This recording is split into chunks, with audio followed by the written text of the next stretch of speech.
tous les jours que Dieu me donne et pour tout ce qu'il donnera.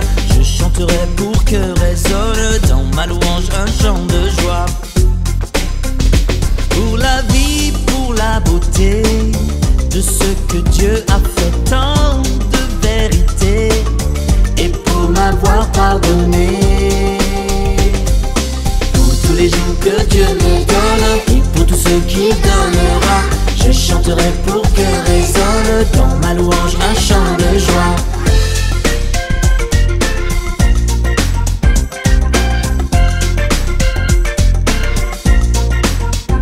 Qui pourrait imaginer un tel amour? Je sais que je ne pourrais jamais, jamais l'égaler. Pour tous les jours que Dieu me donne et pour tout ce qu'il donnera, je chanterai pour que résonne dans ma louange un chant de joie. Venez les enfants, venez, louer, chanter, un chant de joie. Je chanterai, alléluia. Venez, louer le Seigneur, jamais, jamais l'égaler, un chant de joie. I'm gonna praise you, Lord, I'll praise you. I'm gonna praise you all my days. I'm gonna praise you, Lord, I'll praise you. I'm gonna praise you all my days. Pour tous les jours que Dieu me donne et pour tout ce qu'il donnera, je chanterai pour que résonne dans ma louange un chant de joie. Louez le Seigneur.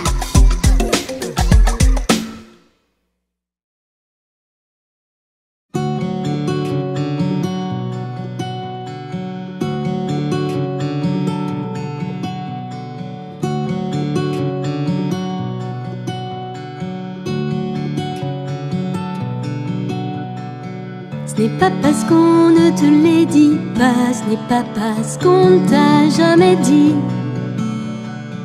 Ces quelques mots qui font tant de bien, qui aident à mieux vivre la vie. Au fond de toi, tu aimerais encore, mais tu ne les attends plus. Ces quelques mots, j'y crois très fort, c'est pour toi je te les dis. Tu es bien, tu es quelqu'un de bien, je le sais, c'est sûr, il a voulu de toi. Tu es bien, tu es quelqu'un de bien, c'est le Créateur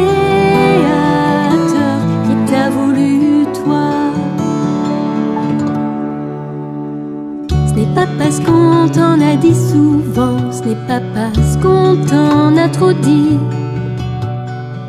Des mots très durs qui te collent au cœur, tu ne sais plus, t'es peut-être une erreur.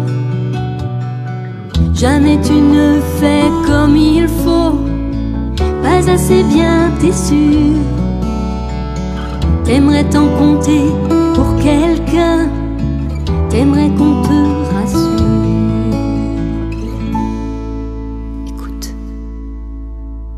Tu es bien, tu es quelqu'un de bien, je le sais, c'est sûr, il a voulu de toi.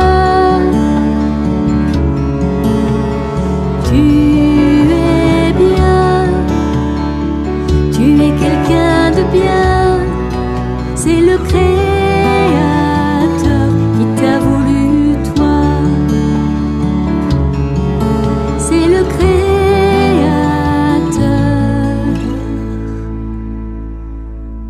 Il t'aime comme ça.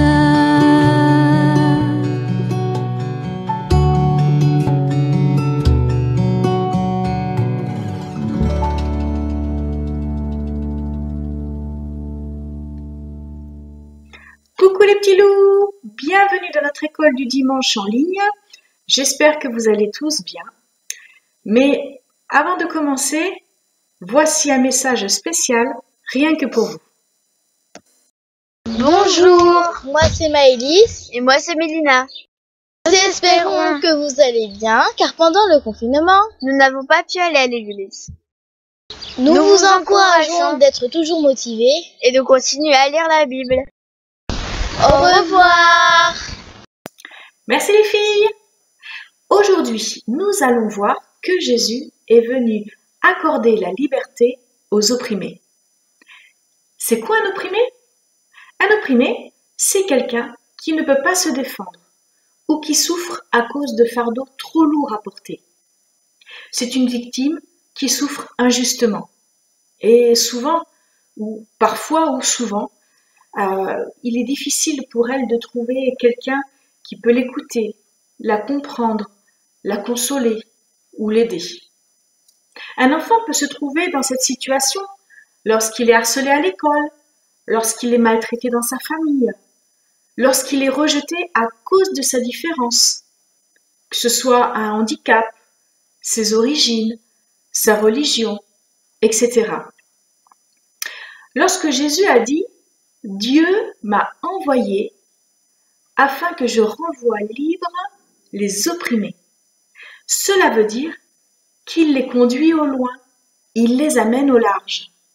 Si aujourd'hui tu te sens opprimé par quelqu'un ou quelque chose, le Seigneur Jésus peut t'en éloigner. C'est comme s'il te rendait ta liberté. Peut-être que tu as vécu cela dans le passé, ou peut-être que tu le vis en ce moment, parce que tu es racketté, parce que tu es traité durement par quelqu'un de plus grand que toi, parce que tu es abandonné par ceux qui étaient tes amis avant.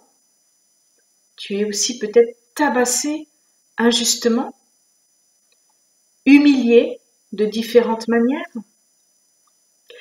Tu sais, l'oppression est une forme de persécution.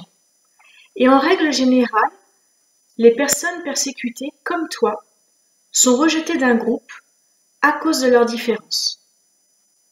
Cela peut être, comme on l'a dit un petit peu plus haut, les origines de ta famille. Ça peut être aussi ta religion. Ça peut être aussi ton handicap. Mais tu peux aussi être persécuté à cause de ton niveau social ou ton niveau scolaire. Malheureusement, les oppresseurs ou les harceleurs inspirent l'effroi. C'est pourquoi on les craint. Mais tu sais, eux aussi ont leurs faiblesses. En règle générale, ce sont des personnes qui manquent d'intelligence ou de discernement, voire même d'instruction. En effet, une personne qui sait se faire respecter sans passer par la violence fait preuve d'une grande force de caractère et aussi de grande intelligence. Alors Jésus, dans tout ça, il faut que tu saches que l'Éternel est un refuge pour l'opprimé, un refuge au temps de la détresse. Il tend son oreille vers celui qui crie à lui pour rendre justice à celui qui souffre injustement. Tu peux prendre par exemple comme image le petit enfant qui court se cacher derrière son père parce qu'il a peur de quelque chose ou de quelqu'un. Son père, c'est son refuge, là où il se sent en sécurité. Avec Dieu, c'est la même chose. Et puis, ce qu'il faut savoir, c'est que celui qui opprime une personne sans défense, il défie Dieu lui-même. Dieu te protégera. Il ne permettra pas que tu sois vaincu. L'Éternel est juste, il sait où et comment agir pour te délivrer. Tu sais, quelque part dans la Bible, dans le livre des psaumes, au chapitre 129 et versets 2 à 4, donc ça, voilà ma Bible, on me l'a offerte quand j'avais 18 ans. Tu vois, donc bon, elle est un petit peu abîmée parce que j'ai beaucoup utilisé, mais j'en ai pas pris bien soin qu'il aurait fallu. Donc tu vois, la Bible, c'est plein de pages. Il y a à peu près 1000 pages, voilà, et il n'y a pas d'image. Donc, mais c'est vrai que si tu la lis comme un livre normal, ça va être long et dur à la lire. Mais quand tu ouvres la Bible, en fait, c'est comme si tu laissais Dieu te parler. Parce qu'il a plein de choses à te dire. Donc, tu vois, moi, à chaque fois que Dieu m'a parlé, eh bien, j'ai fait des petites marques dans ma Bible. Tu vois, j'ai écrit. Il ne faut pas hésiter à écrire. Tu vois, tout ça. Voilà. Enfin bon, bref, ça c'est ma Bible à moi.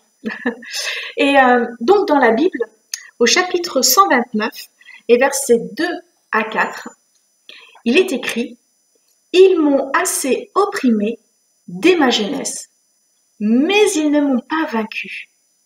Des laboureurs ont labouré mon dos, et ils y ont tracé de longs sillons. L'Éternel est juste, il a coupé les cordes des méchants. » Ce qui est bien avec l'Éternel, c'est qu'il sait toujours qui est coupable et qui est innocent. On ne peut pas lui mentir. Bah oui, il voit tout. Alors, je vais t'expliquer un petit peu cette image qu'on a lue dans le psaume tout à l'heure. En fait, le dos est là où l'on porte tous nos fardeaux. Et les longs sillons tracés par les laboureurs, donc là, les laboureurs, c'est l'image des persécuteurs, eh bien, c'est l'image du fouet qui vient fouetter le dos. Les sillons représentent les marques laissées par la persécution en nous. Ça peut être les coups sur le corps ou alors les paroles blessantes dans notre âme. L'Éternel vient couper les lanières du fouet des méchants, si bien qu'ils ne peuvent plus fouetter. Eh bien, cela nous montre que Dieu cible tout de suite le problème et intervient à ce niveau-là. Par exemple, quand tu tousses, je suppose que tes parents ne vont pas te donner un médicament pour soigner ta tête. Ça ne va pas forcément faire son effet. Eh bien, pour Dieu, c'est pareil. Vous allez découvrir maintenant l'histoire de Daniel dans la Bible, qui a été déporté alors qu'il était adolescent. Il a été opprimé à cause de sa foi et vous allez voir comment Dieu l'a délivré miraculeusement. Pour moi, il est temps de vous dire au revoir et de vous souhaiter une belle journée. N'hésitez pas à aller sur notre page Facebook pour laisser vos commentaires afin que nous puissions y répondre.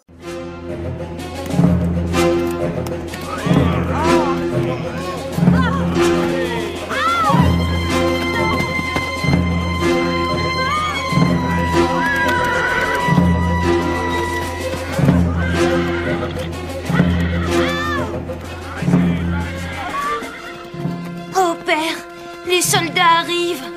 Sauve-toi, Daniel.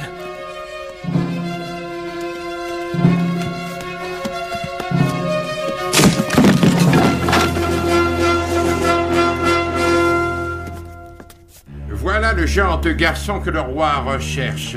Emmenez-le. Oh,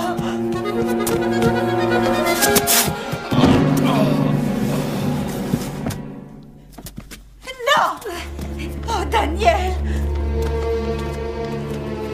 Non, mère, n'essaie pas.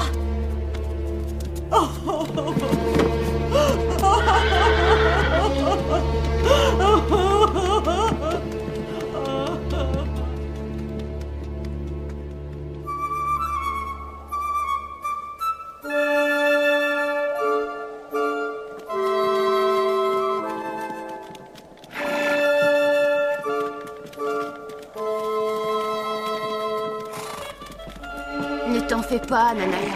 On va devenir des esclaves. Dieu a délivré Moïse. Il pourrait nous délivrer aussi. Ils vont nous battre. Tu crois qu'ils le feront? Ce n'est pas important. Ce qu'il faut, c'est faire confiance à Dieu. Daniel a raison. Nous devons être forts. Nous allons promettre, et ce quoi qu'il arrive. Même si on nous maltraite de croire en Dieu. On promet.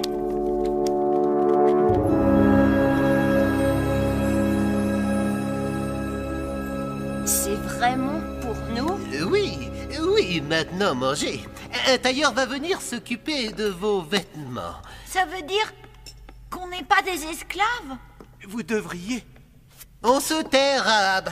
Vous êtes tous égaux à présent. Vous serez éduqués pour devenir les futurs conseillers du roi Nabuchodonosor. Allez, mangez. On peut pas manger ça. Quoi? Qu'est-ce que tu dis? La loi de Moïse nous l'interdit. Non, mais c'est pas vrai, c'est pas vrai. Mais qu'est-ce que ces caprices? Qu'il meure de faim.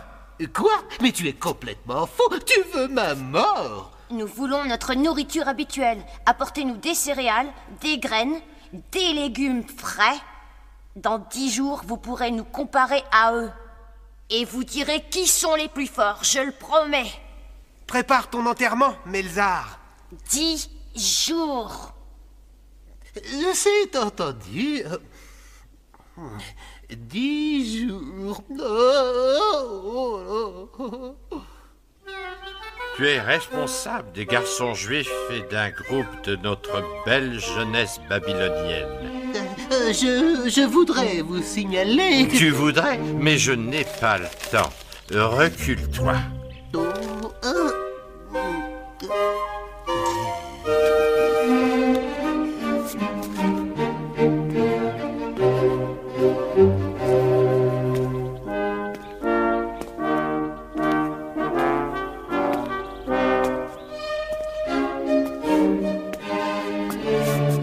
Qu'as-tu fait de particulier à ces garçons? Non, Ton travail, c'est de les rendre tous vigoureux. Pourquoi ces jeunes Israélites sont-ils en meilleure forme que notre jeunesse? Je suggère que tu fasses travailler ta tête, parce que le roi peut te la faire couper.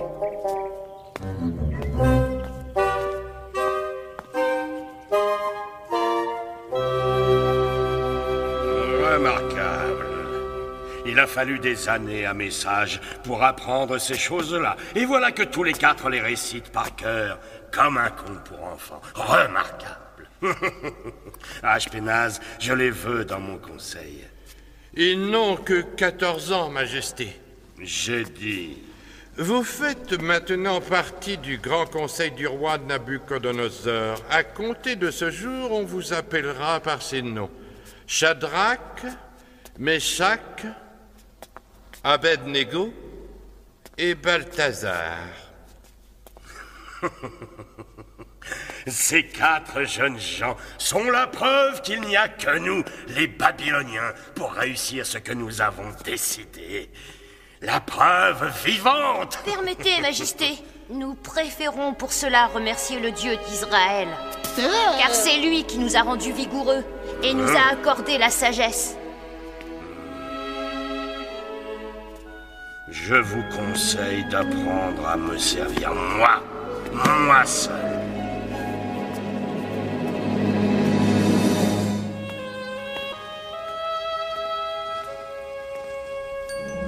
Quelques années plus tard. Majesté, ce que vous demandez est impossible. Comment? Je ne dors pas depuis 3 nuits, Rahab. J'exige une interprétation. Eh bien, si seulement vous pouviez vous souvenir de ce rêve, Majesté. Je ne peux pas! On vous a longtemps instruit de cette science. Décris-moi ce rêve et donne-moi une interprétation. Sinon, je vais vous faire couper en morceaux. Majesté, il n'y a que les dieux eux-mêmes qui pourraient... Qu'on éloigne ces hommes de ma vue et qu'on les tue! Roi Nabuchodonosor! Exécution! Tuez tous mes conseillers! Absolument tous? Je les veux tous morts! Arioche! Emmenez-les!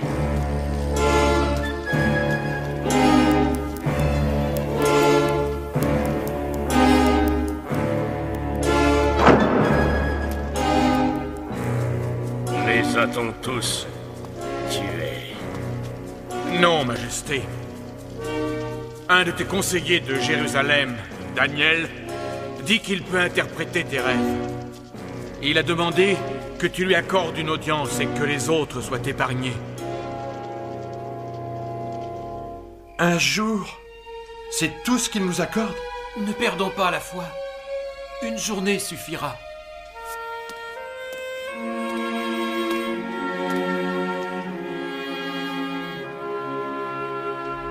J'ai donné à Nabucodonosor la puissance et la gloire, et fait en sorte qu'il gouverne sur la terre. Dans cette image, Daniel, il n'a plus que la tête faite d'or. Son règne sera suivi par un autre, plus faible. Vois la poitrine et les bras en argent.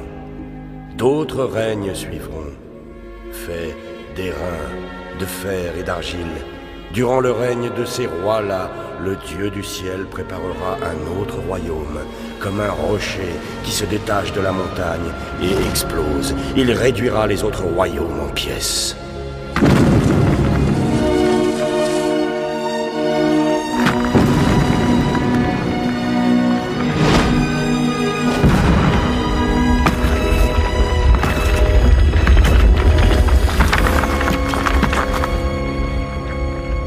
Chacun durera à jamais, rien ne les détruira. Oui. C'est cela.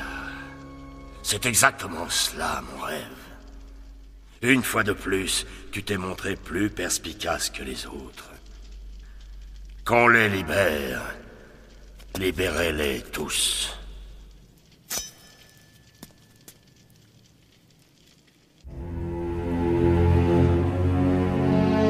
Quelques années plus tard.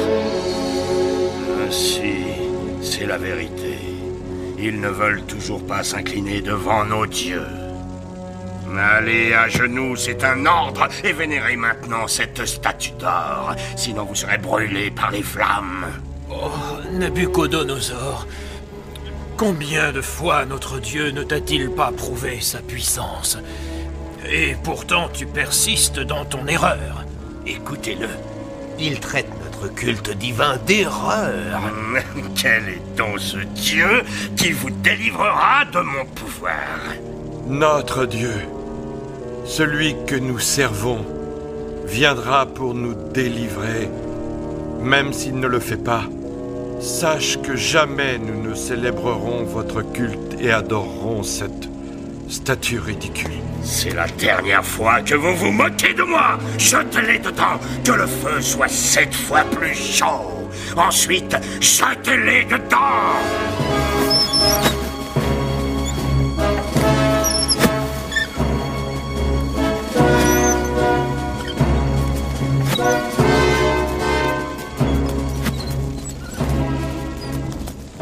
Nous devons trouver Daniel et lui faire subir le même châtiment. Jetez-les dans le feu.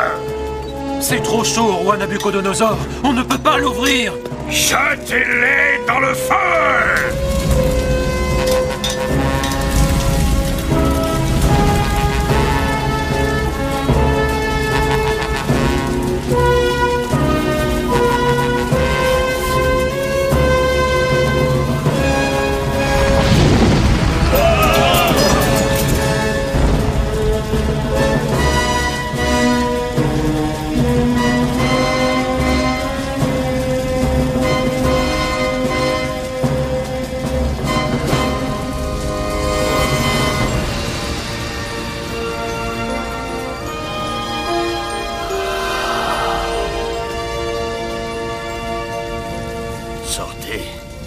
Sortez, vous qui êtes les serviteurs du plus grand des dieux.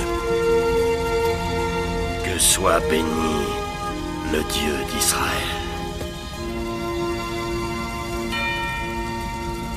Quelques années plus tard.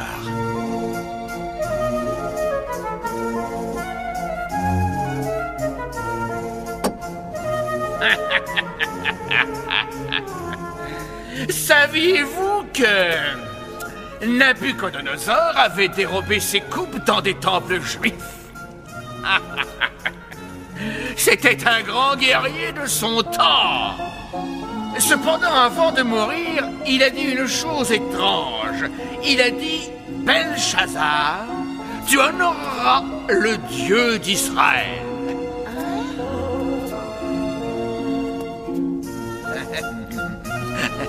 Il délirait, c'est certain.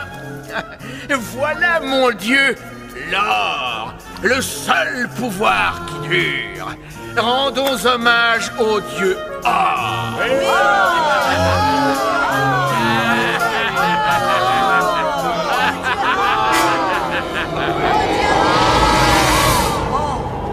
Par tous les dieux.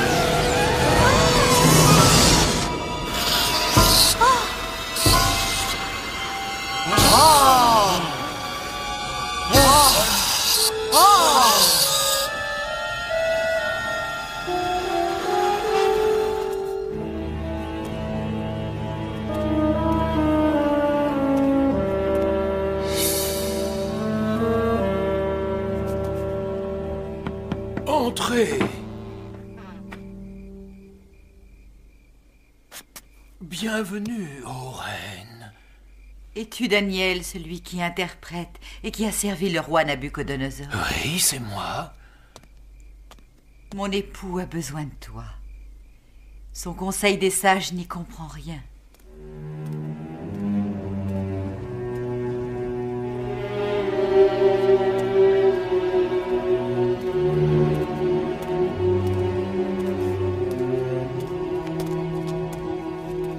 Belshazzar, cet homme aurait dû être exécuté il y a longtemps. C'est un étranger. Sa place n'est pas ici. Si tu peux m'expliquer ceci, je te comblerai de cadeaux inestimables et tu seras au 3e rang dans mon royaume. Mais garde tes présents. J'interprète les rêves pour la seule gloire de Dieu. Ceux qui ont régné avant toi étaient pervertis, Belshazzar. Mais toi, tu es pire encore. Toi ainsi que tous tes conseillers. Tu le laisses te dire ça? Premièrement, Dieu a dénombré les jours de ton règne et décidé de sa fin. Deuxièmement, tu as été jugé par Dieu et déclaré coupable. Troisièmement, ton royaume te sera confisqué et reviendra aux Mèdes et aux Perses.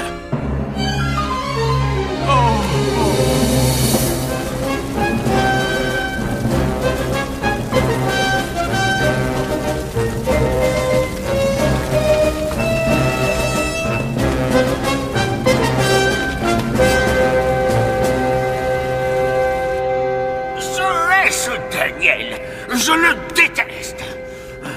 Une fois encore, un nouveau roi monte sur le trône. Et une fois de plus, Daniel prend de l'importance. Tu ne le croiras jamais, Daniel. Cyrus m'a confié la province du Nord. Et je ne vais pas m'arrêter là. Si je sais m'y prendre, Cyrus m'accordera le Sud aussi. Tu ne crois pas? Personne ne le sert comme moi. Méfie-toi de ton orgueil, Darius. Remercie le Seigneur pour ce qui t'est accordé. Non, c'est à toi que je dois dire merci. Tu as été mon conseiller depuis que je suis ici. Darius. Oh, il me faut des vêtements neufs. Dors bien, je te verrai demain matin. Qu'est-ce que ce Darius peut bien lui trouver? Qu'a-t-il de plus? Daniel doit bien avoir quelques faiblesses, un vice qu'on pourrait rapporter au roi. Tu ne crois pas que j'y ai déjà pensé? Toute ma vie, j'ai attendu qu'il laisse voir une faiblesse. Il n'en a aucune. Oh Seigneur, entends la prière de ton fidèle Daniel. Et ça, tous les soirs, je vais me coucher au son de ses prières. Et chaque matin, quand je m'éveille, c'est la même chose. Oh, c'est à devenir fou. Si je ne trouve pas quelque chose, c'est ça. Ça y est. Oh, continue de prier, Daniel. Quelle belle musique à mes oreilles.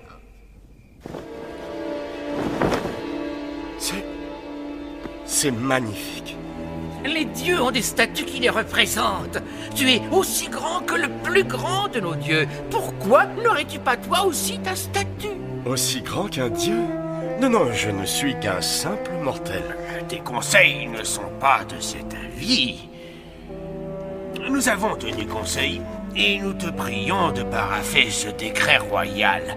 Pendant les 30 prochains jours, Le peuple devra t'offrir à toi, Darius, toutes ses prières. M'offrir leurs prières? Oui, à toi. Ceux qui refuseront seront jetés dans la fosse aux lions. La fosse aux lions? Darius, tu es un homme tout-puissant. Certains souhaitent ta mort pour prendre le pouvoir. Le moment est venu de savoir qui t'est déloyal et de punir.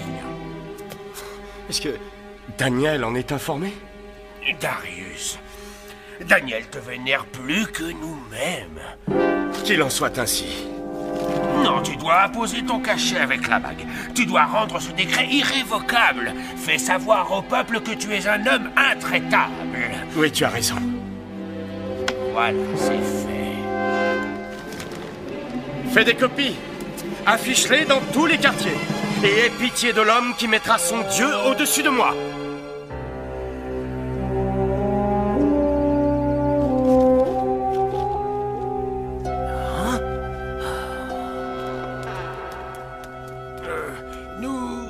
Nous avons trouvé un homme qui t'a offensé. Vous connaissez la punition. Appliquez-la. Oui, mais cet homme veut te parler.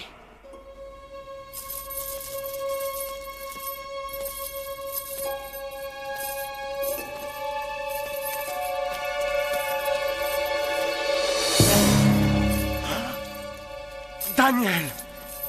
Mais qu'est-ce que... As-tu vraiment cru que j'allais t'honorer plus que mon Dieu?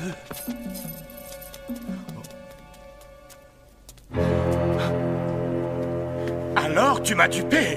Oui, pour ton propre bien, Darius. J'ai fait ça pour toi et pour tous les Babyloniens.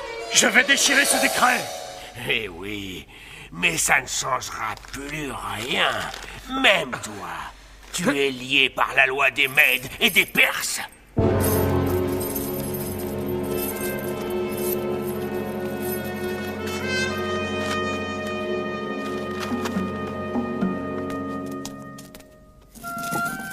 J'ai parlementé avec eux toute la journée, Daniel. J'ai essayé, mais... Sois en paix, Darius. Dieu lit dans ton cœur. C'est ce que je crains. Rassure-moi, Daniel. Dis-moi que ton Dieu te sauvera.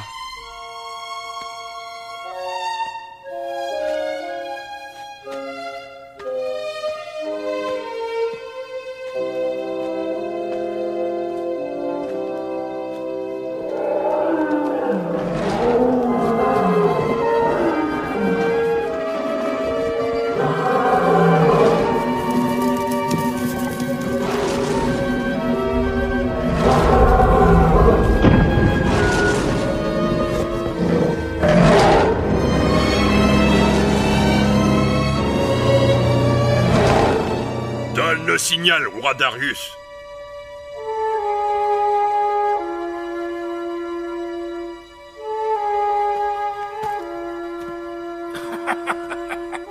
Lâchez les lions.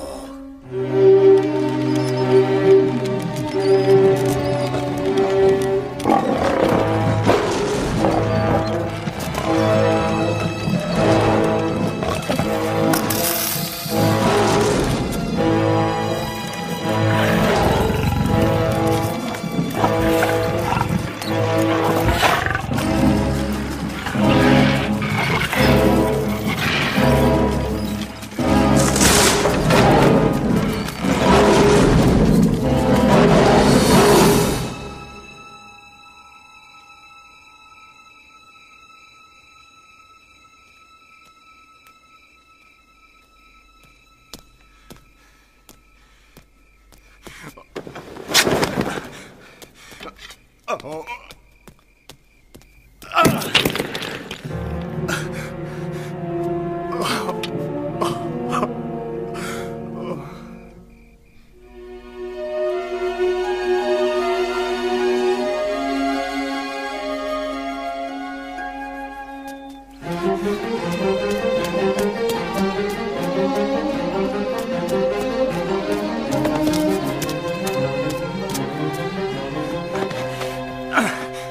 Daniel! Daniel! Ton Dieu t'a-t-il sauvé, Daniel? Parle-moi! Es-tu vivant? Daniel!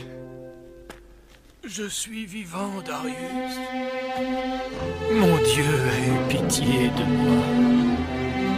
Déplacez cette pierre!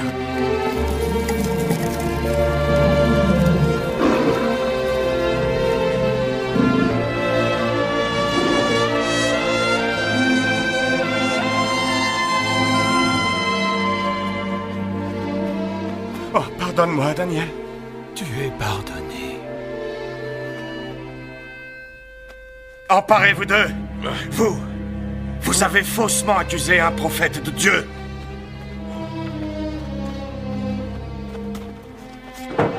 Je vais rédiger un nouveau décret. Partout, dans toutes les cités de mon royaume, le peuple rendra hommage à ton Dieu. J'ai compris, Daniel. Il est le Dieu vivant. Que Dieu nous bénisse tous.